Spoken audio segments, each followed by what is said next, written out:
Hello, sir. How are you? I'm good. How are you? I'm doing good. First, just to make sure, is it Cotto? Cotto. Okay, that's why I wanted to make sure. I didn't Yeah. want to be calling you the Green Hornets plan. Exactly. Kato. I'm sure you've gotten that a lot over the years, though. I have. Like, I went to school in North Carolina. Everybody, hey, Kato, Kato. So I just gave up.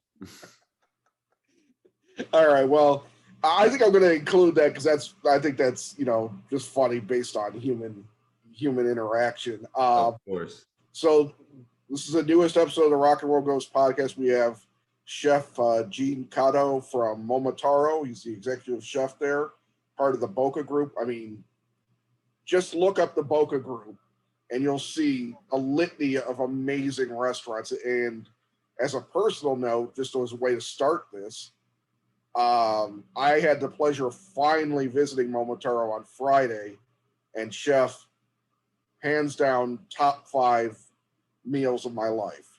Thank you. I really appreciate that. I wish I could go there every night. But we're open every night, so you have that opportunity. Yeah, you guys certainly are, but I don't have that kind of money to eat the way I did that night at the very least. And I am a horrible glutton when I go out to restaurants, and I came out just so pleased. And there's a bunch of stuff I want to talk about that I was able to eat that I'd like some insight on, but of course. Originally from Charlotte, North Carolina, as you mentioned. What brought you to Chicago initially? So right before Chicago, I was with a group from Charlotte, North Carolina called Harper's Restaurant Group. And I had helped them open up a Pacific Rim restaurant there in Charlotte. And then we had an opportunity to open one in Charleston, South Carolina. So I went down there to open the Charleston location. And by that time, I knew that I was I wanted to do my own place. And I wanted to go to New York and do my own place. My mentality was, if you can make it in New York, you can make it anywhere. Yeah. Especially, it was a mecca. It's still, I consider the mecca of the food cities in America, right? Right. So I was really shooting for New York during that time, and I hired a headhunter. And then my headhunter was actually based in Chicago. And she had asked me, well, what about, I had some bad meetings in New York. The energy and the personality, it was very, New York was very aggressive for me. And the people that I met, I didn't see a future with. Right. So she had brought up, oh, well, what about Chicago? And I'm like, well, I haven't really thought about Chicago. But during that time, Charlie Trotter was becoming really famous. He had just put out his first cookbook. Rick Bayless was already pretty well known. So I was like, wow, Chicago's not a bad idea too. So her fiance's friend had a concept to open up a sake lounge, and she already had a sushi restaurant here in Chicago. I'm not sure if you're familiar with Mirai Sushi. No, I don't even know if I've heard of it, honestly. Okay, so it's been around Chicago for a long time. It's one of the main Japanese restaurants that really catapulted the popularity of sushi in Chicago. Okay. So anyway, she had an idea to do a sake lounge, Chicago's first sake lounge, sake-based concept. So then my headhunter had connected the two of us together, and we started talking, and our principles and philosophies really matched. We really connected right from the get-go. So she provided me the opportunity to partner with her to open up the sake lounge. Okay. And so it just felt like a natural, the right decision to make. So I left Charleston, drove up to Chicago. I was like 25 at the time, and opened up Oba. It was called Oba Restaurant. Okay, yeah. It was an 80-seat restaurant. And we were, doing izakaya food, really food that was meant to pair well with sake. There wasn't any restaurants really that was focused on sake or introducing a large list for sake at the time.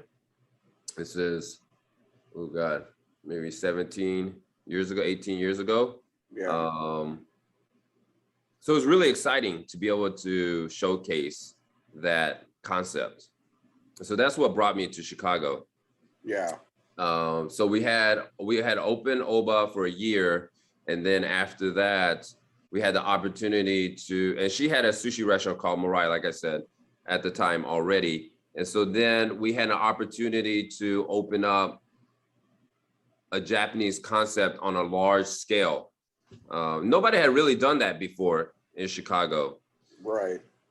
And so from that came Japonais, which was a huge phenomenon, in Chicago. Right. Yeah. No, I remember being in Vegas at one point with my ex-wife, and we walked into one of those giant, places, and there it was, and I was like, well, I didn't even know there. I mean, that was at the time I think I was writing about food. I was like, I had no concept you guys were in Las Vegas at the time. Right. It was in the Mirage.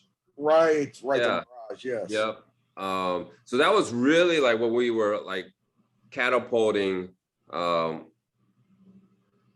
concept Japonais all over, right? We had open New York and Vegas. Actually, it ended up working out like 2 weeks apart, because Vegas was so quick on their build out that they caught up with our planned opening for New York.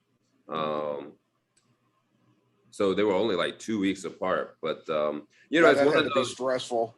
Yeah, it was very stressful, but it was one of those perfect place at the perfect time kind of scenario. With the restaurant, it's a lot of luck that's involved in having a successful restaurant, right?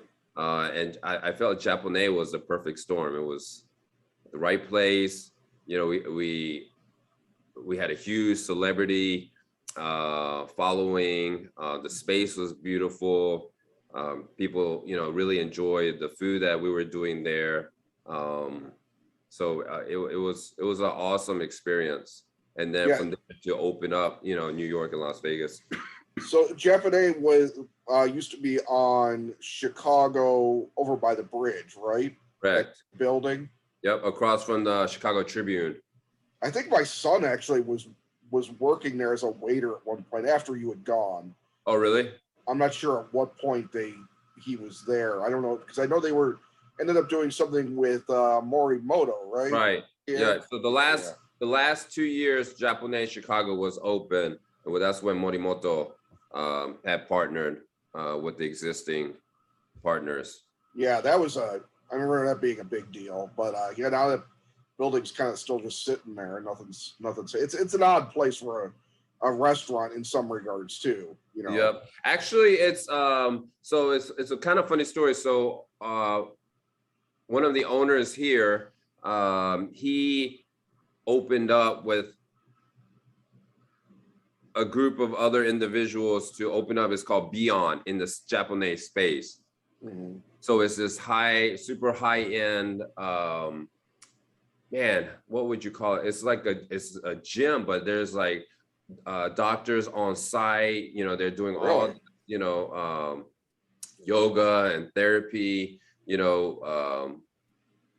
acupuncture, just like everything that you could consider, at the highest level within that spot.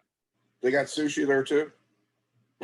So I helped them do a small, because there's a small restaurant in there. There is. I was thinking it was just like a gym, and I thought I was making a joke.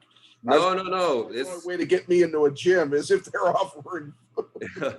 They have like rooms for members to sleep in, and I mean it's really the options that they have there. But Wow. So there's there's a restaurant there for members to eat, and obviously it's food health focused.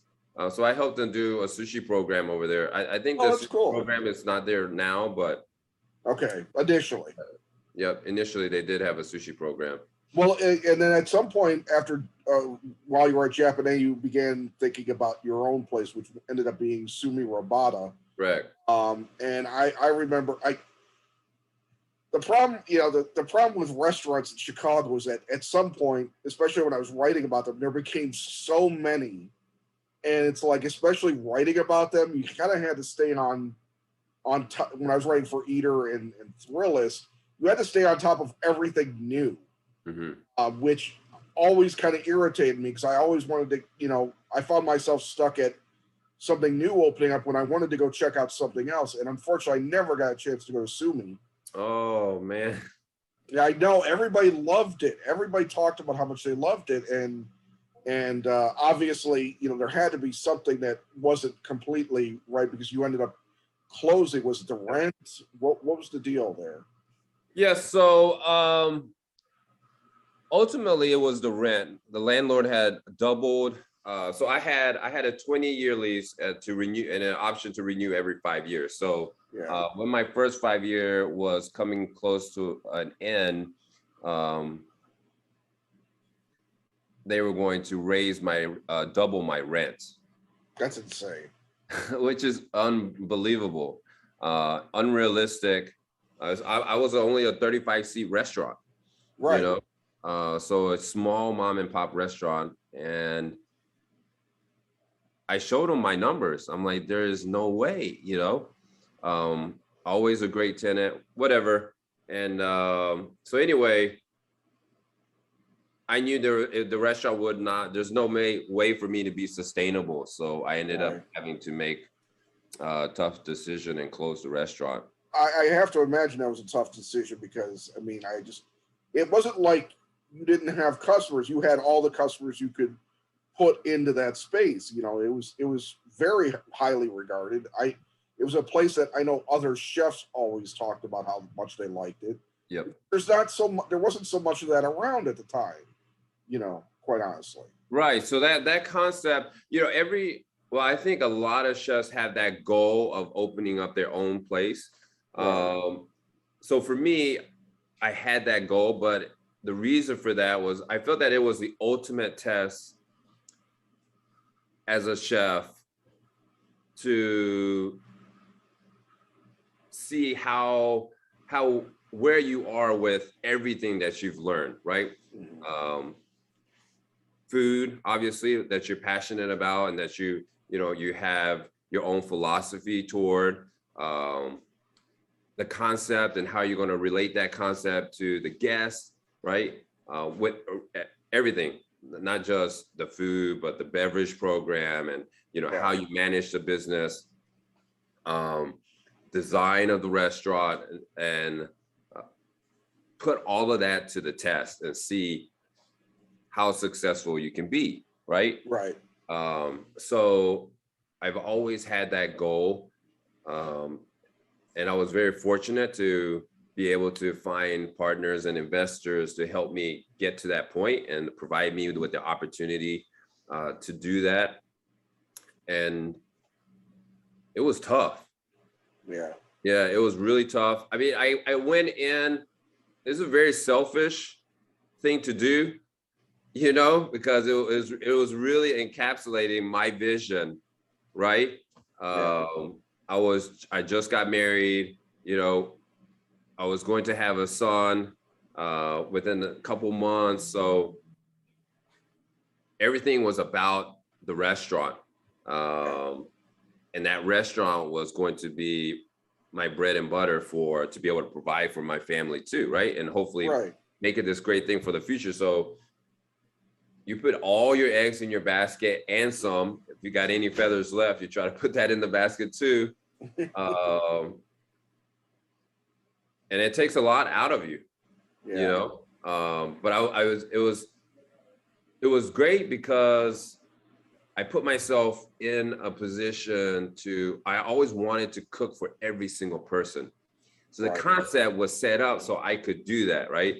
But also at the same time, I wanted to showcase in Chicago something different within Japanese food culture.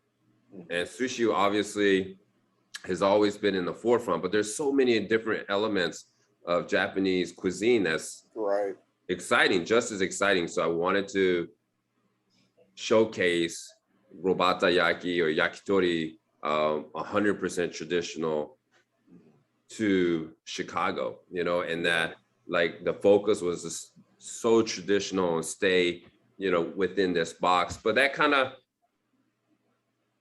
that quote unquote arrogance, or that, you know, to do that, like kind of put me in a difficult place too, right? Because it was the people that thought about yakitori or robata to eat on a frequent basis was a minority. It wasn't majority, right? Most people, when they go out to eat, they're thinking about, ooh, this Italian or steakhouse, especially in Chicago. So yakitori or robata is probably further down the list. So I think there was a lot of things within the vision that I wasn't able to pivot quickly enough to maybe make it more successful.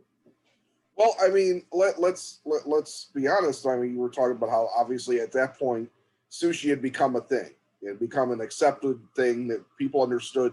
I remember back in the 80s, there was that movie, The Breakfast Club, where Molly Ringwald brings in like a bento box, and Judd Nelson's character is like, raw fish, you put that in your mouth.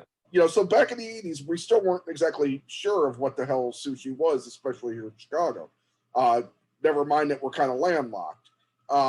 You know, and then as the years progressed, sushi became more and more of a thing, and it was accepted. And then, of course, at some point, probably during the time you were doing at Sumi Robata, the ramen craze hit. And a lot of people point to Dave Chang as the kind of progenitor of bringing that to, you know, to America in terms of, you know, it's fast becoming a thing, you know, a trend.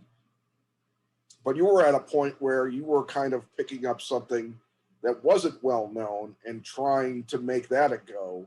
And I can imagine that you have a certain level of difficulty.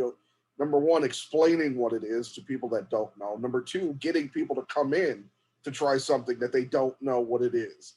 Essentially, it's just like, okay, you grill meats on 4th of July on your grill. This is it. It's just on a stick.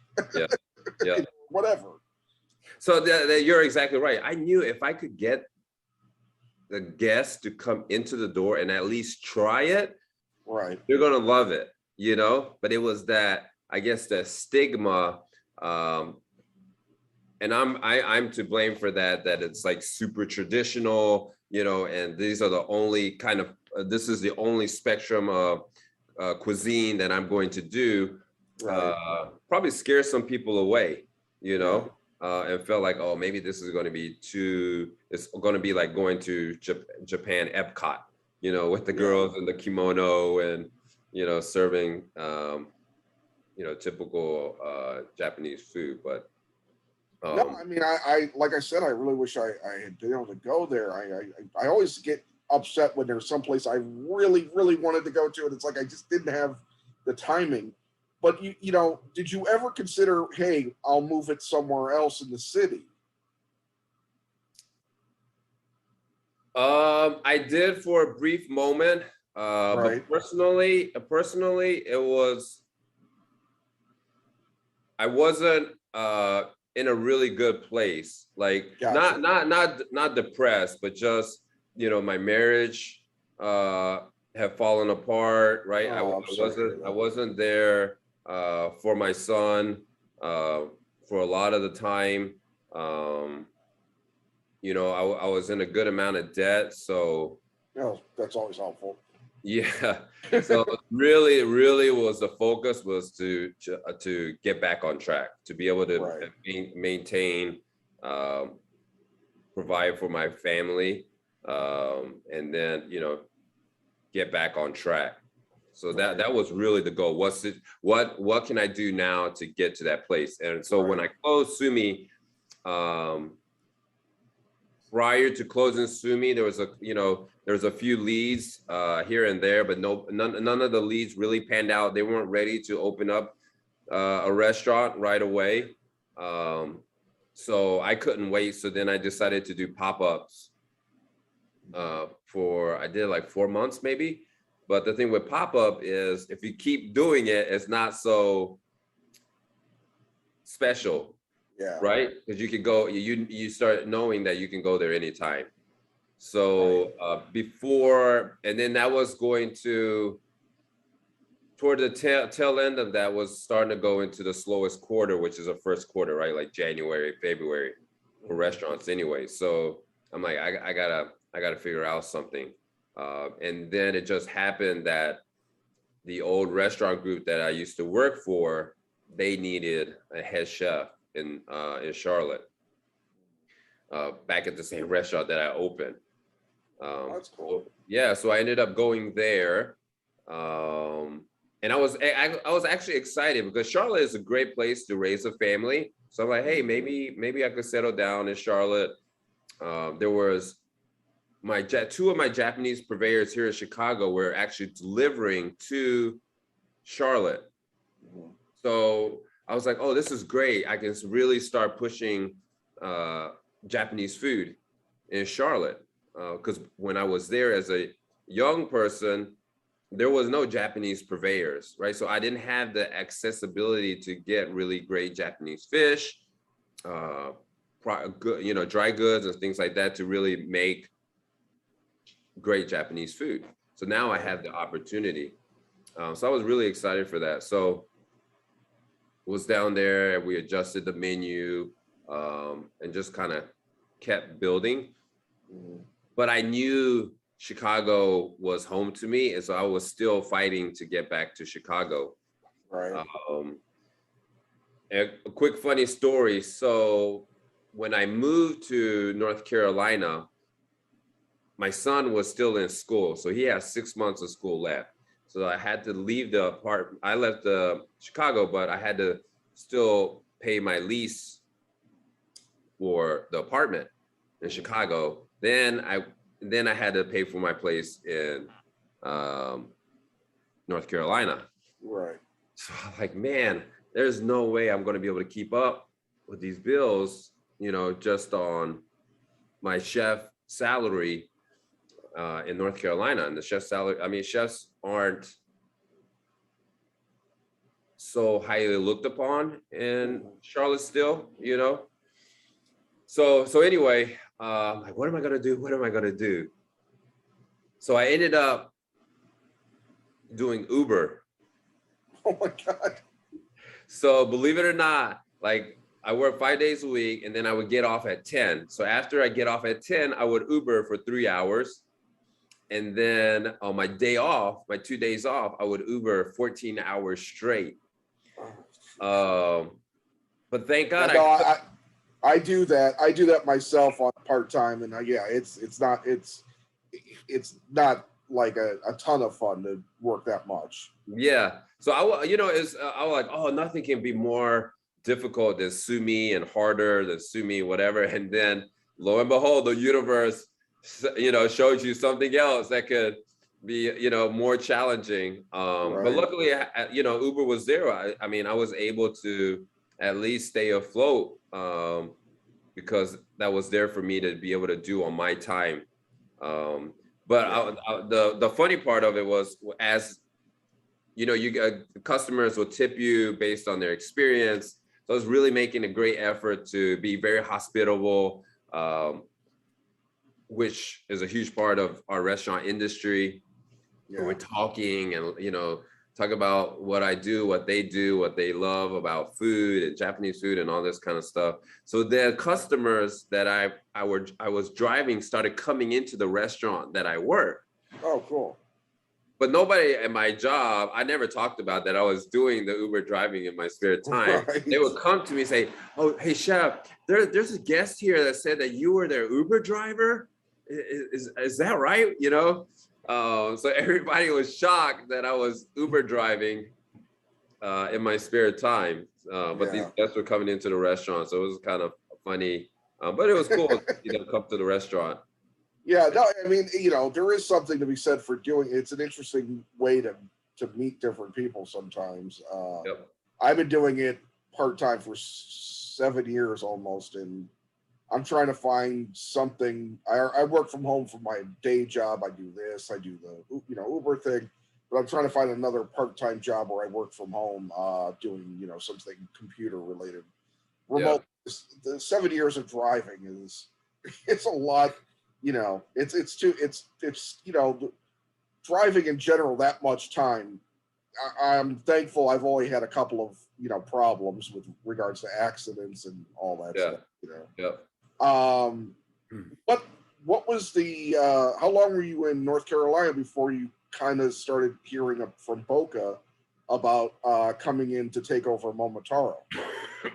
So I was 10 months into North Carolina. You barely left. Yeah. And then Rob and Kevin, the owners of Boka Group, they were huge supporters of Sumi as well, and Japonais too. So it was great that I had a relationship with them already. And then they reached out, for an opportunity for me to come back to Chicago and help them operate Momotaro. Yeah, and so when you came in, was Mark Hellier still there, or did you come in after he had gone? I came in after he had gone, but he was a huge supporter of Sumi. He was like one of my biggest cheerleaders. He would tell everybody's. And we had a great relationship. He did a great job. He was very passionate person for traditional and Japanese cuisine. He had worked in Japan, so he has a very good understanding for Japanese cuisine. So it made my transition to Momotaro really easy, because he already the product that he was bringing in, the way his, recipes and the way the cooks were already taught was very similar to what I do anyway. Okay. And then he had a Robata program here at Momotaro too. So the foundation was already laid, is what I'm trying to say. Yeah. So when you come in, do you just work with the menu as it is for a while and then slowly incorporate your changes, or how did that work out in the beginning? So the first month and a half was evaluating the staff, right? The team that was already here. A lot of times, well, maybe this is like the old way, but if the chef would leave, right, the crew, especially the crew that were tight with him, would also leave with the chef. You know what I mean? Yeah. So, there was a few of those, and then there were a few people that decided to stay, but I needed to watch the team work and then evaluate where they are with their skill based on the menu that they were already doing. And then have individual conversations with each person. So they had a connection with myself. They understand in my philosophy, my principles, where I want to try to take Momotaro. And so that way they can make a decision for themselves if they want to continue on the journey with myself as being the new chef, right? Right. So trying to be really transparent, to everyone within the team, especially with the back of the house. And then after that, like you said, just slowly start implementing my own dishes. Yeah. Is there a dish that you brought on early that's still on the menu? Yeah, there's a few, especially the Robata, right? So the red miso lamb is on there. Negima from the chicken thigh on there. What else do we have from the beginning? The Maguro appetizer. I'm not sure if you had that. The tuna. No, I didn't have that. Okay, the tuna appetizer, the baked king crab that's off of the Robata. There's I a didn't few, even notice. there's quite a few items. I didn't even notice the king crab. I'm surprised I didn't order that. Oh, next time you'll have to try it. It's great. Yeah. So we take the Maris section, the center leg section of the king crab, and we take it out, the meat out, and then we break it into large chunks. And then I have this almost like an au gratin mix, Japanese au gratin mix, that we fold in with the king crab, and then we put it back in the shell, and then we sprinkle with the fried tempura shallots, and then it gets grilled, cooked on the grill. So it in the shell, so the shell starts to give off this really smoky aroma to the meat, and then the meat is really nice and juicy. I think it's a great dish. I like it. I wouldn't be surprised, because there wasn't anything I had that wasn't anything less than really good, and everything else was great. You know what I'm saying? Thank you much. You know, let me ask you, the one of the dishes I was awed by was the live prawn with the tofu espuma. Mm-hmm. Is that a holdover from the beginning, or is that something that came along with you? No, that's something we just put on to this summer. Okay. Yep.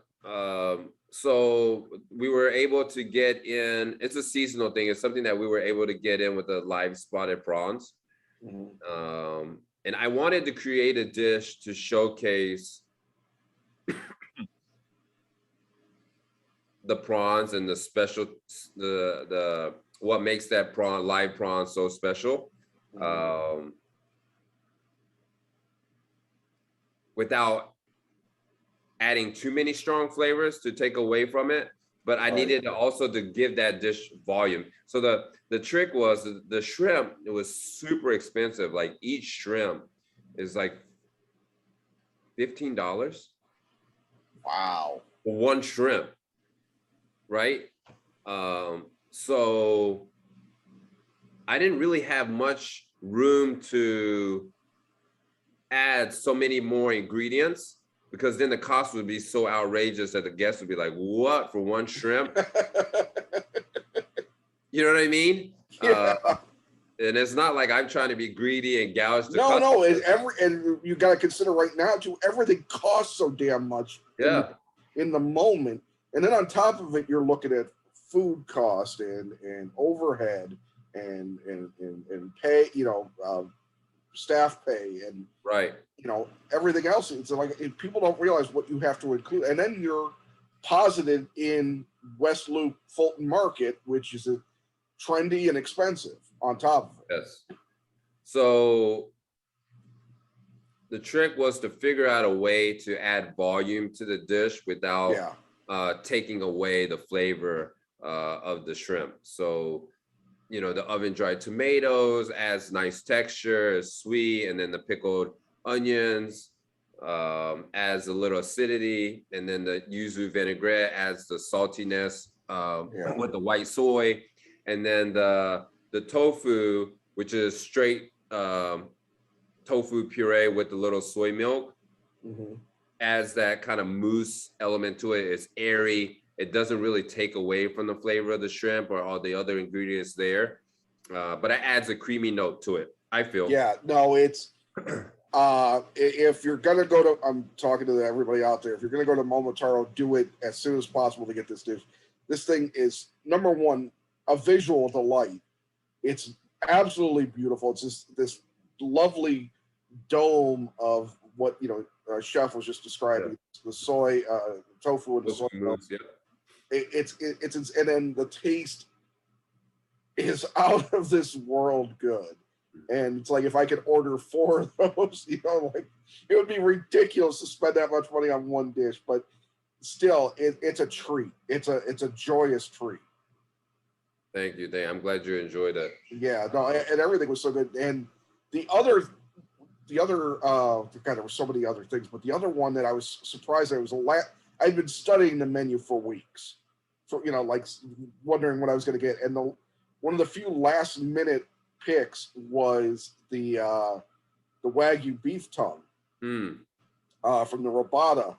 And I'm so glad I chose it because it was literally the best piece of beef I've ever had. That's one of my favorite robot items. And too. it's beef tongue. I mean, it's not, skirt. It's not skirt. It's not ribeye. It's tongue. Granted, it's Wagyu, but it's stunning. What is the preparation like when you get the tongue in and how it transforms? Yeah. So it's really simple. So have you experienced tongue like Latin cuisine, Yes. right, and European cuisine, right? Within both of those cultures, it's stewed and cooked down for a long time till it really falls apart, right? But the gyutan that you had was actually from a straight raw state. So we clean the tongue, and then we cut it where just the center part of the tongue is the portion that we use. So as it gets closer to the front tip of the tongue, and I would say the last third of the back of the tongue, there's not enough marbling, right, for it to be soft enough for you to be able to eat it, like medium rare plus. So we only use that kind of center part, which has the highest amount of fat too. And then the way we slice it to kind of break up the grains within the meat, and then just simply season it with Japanese sea salt and a little bit of sancho pepper on the grill, and we cook it like medium rare plus. It is truly a heavenly, it's amazingly heavenly, skewer of food. It's like one of the purest Wagyu beef flavors. Yeah. Yeah. I've had A5 before. I've gone to, things and they've served A, and there was something about this that was, it had that A5 quality, but it also had that very awesome American kind of steak thing about it too, that I don't know how to describe it any other way. It's another one I recommend. And then whoa.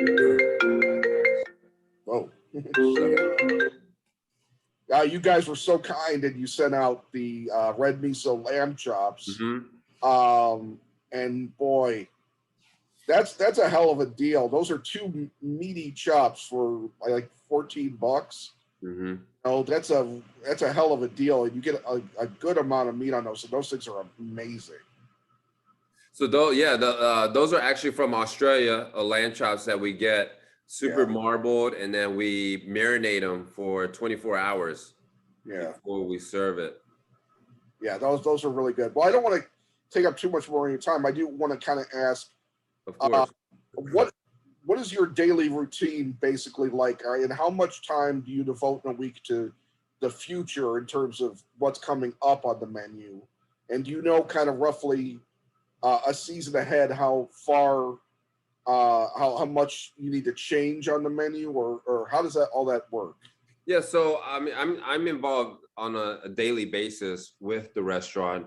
I have a head chef here that we call chef de cuisine. So he's doing the daily, day in and day out operation of the restaurant. So I allow him, and as well as our team, to work on ideas and R&D things that they're also passionate about, as long as it fits within our scope of cuisine, that we're known for.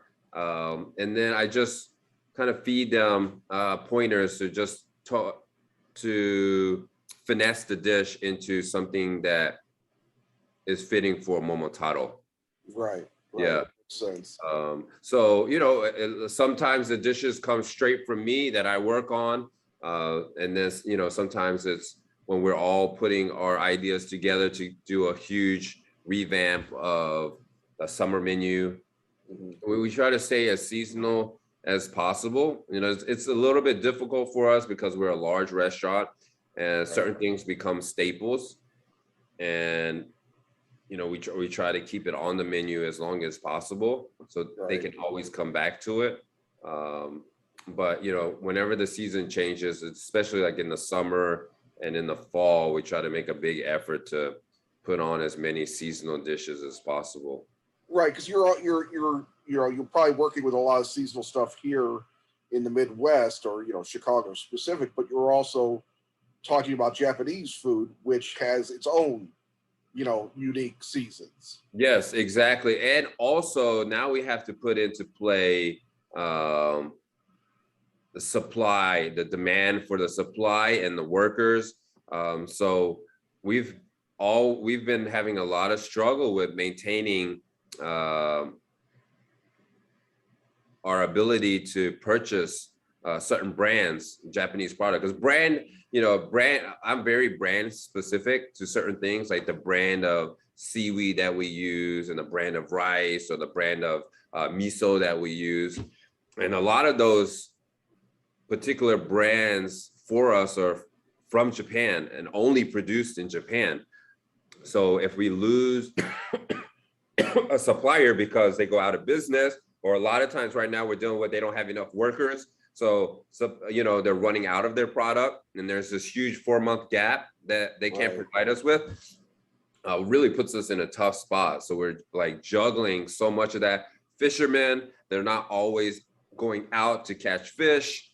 So we don't have accessibility to a consistent accessibility to certain fish. So it's becoming a hard juggling act. Yeah. Because we import so much. Yeah. Well, This is a kind of a fun, I guess, final question. Then I'll let you get back to work, which I'm sure is going to be a fun day, no matter what. Because it sounds like you're just kind of, even though it's a job, I get the sense that you do enjoy what you're doing. But when you're not, say you have a day off and you want to go to a restaurant, what are your kind of typical joints that you go to? As far as restaurants?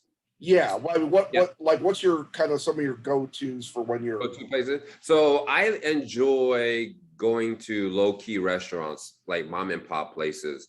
Yeah. I tend to, when I go to fine dining restaurants or fancy restaurants, it's hard for me not to analyze what's going on. Why is the chef using this combination of food? Why is he or she serving it this way? Why is service? You want to turn your brain off for a minute. Yes, exactly. So in order for my brain to shut off, I go to a lot of these hole-in-the-wall places.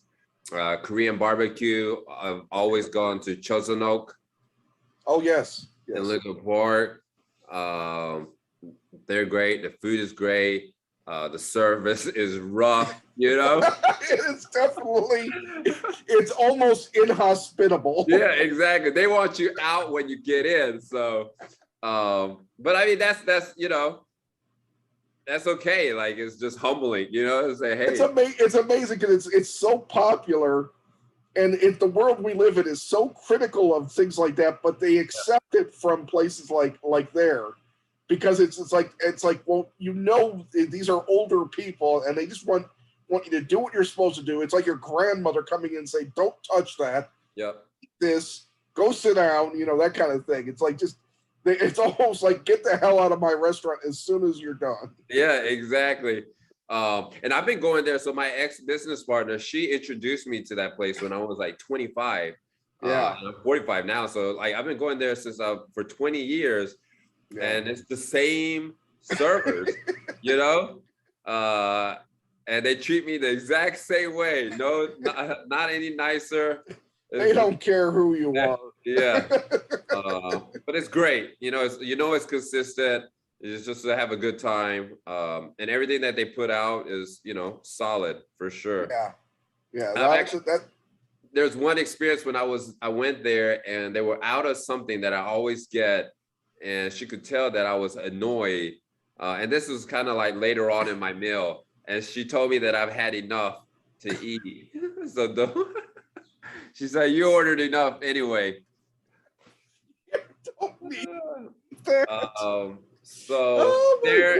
Chinatown Dim Sum. I like to go to Minghing. Oh, yeah. I love Minghing. Yeah. So that used to be like kind of my late night place to go to. Right, they're open very late. Yeah, they were open very late. They're not that open very late anymore, but No, they were for a long time. Yep. And I'm not sure if you've been to El Milagro in Pilsen. The El Milagro. So they're known for, like, they have the tortillas. You'll see them in the grocery store. yeah. Fresh tortillas and the chips. But they do this style of Mexican cuisine where it's the hot bar. Okay. Right, and they have all kinds of different stewed pork and wow, I didn't know this.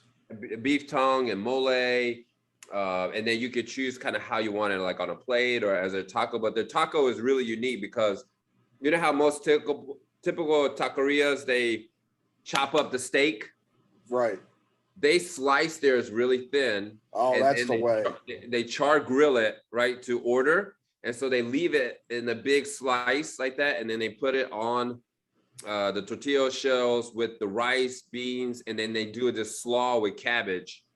Oh man, it's great. It's really great. You've just hit me to a underground secret, I think.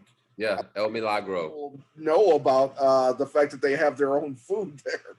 It's amazing. I've been going there for quite a bit. Yeah. Places like that I really enjoy. I love Andros Taverna. Okay. Greek Mediterranean food by Chef Doug. And then my friend Tai Dang, he owns Haisu. He does really great. That's also in Pilsen, right? Yep, that's in Pilsen as well. Yeah. Does really great Vietnamese food. Yeah. We're actually doing a collaboration for are you? Delivery food for Dwell Social on the nice. 21st. Oh, very cool. That'll be fun. I'll have to check that out. That sounds very cool. All right. Well, Chef Cotto, I cannot thank you enough, number one, for my experience the other night, but for coming on here and giving me your story and making me laugh so much about Chun Sun Oak. Because it's been a while since I've been there, but I almost forgot what the experience was like, and that was a good laugh. So I really wish you the greatest of luck. I hope to be in again as soon as possible. Thank you so much. Thanks for having me on your show. I appreciate you coming. Thank you, and you have a great rest of your day. Take care. Bye. All right, bye.